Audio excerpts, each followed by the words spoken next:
इम्तियाज जलील यांचा संजय राऊतांवरती आता गंभीर आरोप करण्यात आलेला आहे। राऊतांकडून शिवसैनिकांना भाजपला मदत करण्याचा सल्ला देण्यात आल्याचं देखील जलील म्हणालेले आहे।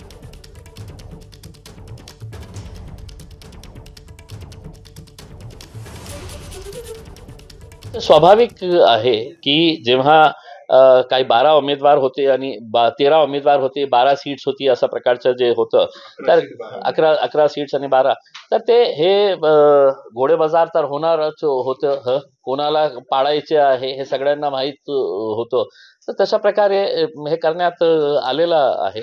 पण आमचा काही त्याच्यामध्ये काही रोल नाही आहे, म्हणून आम्ही त्याच्या बाबतीत काही जास्त बोलू शकत नाही। सिद्ध करून दाखवा, त्यांना सांगा। मी आरोप हे केलं की संजय राऊत आणि शिवसेनेचे काही लोकांनी मतदान तिथे केलेले आहे। आरोप करण्यामध्ये काय असतं? चॅनलच्या समोर चॅनलवाल्यांना बोलवायचं आणि त्यांच्या समोर काहीही बडबड करायचं।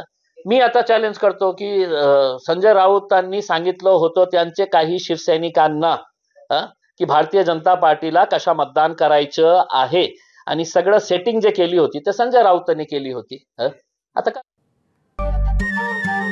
नमस्कार, मनसुद्धा तुझं ही वेगळ्याच प्रकारची मालिका तुम्हा सगळ्यांना खूप आवडली होती। याचा दुसरा सीझन कधी येणार अशी विचारणा झाली। प्रतीक्षा संपली आहे मित्रांनो, येतोय मनसुद्धा तुझाचा दुसरा सीझन। होई मनसुद्धा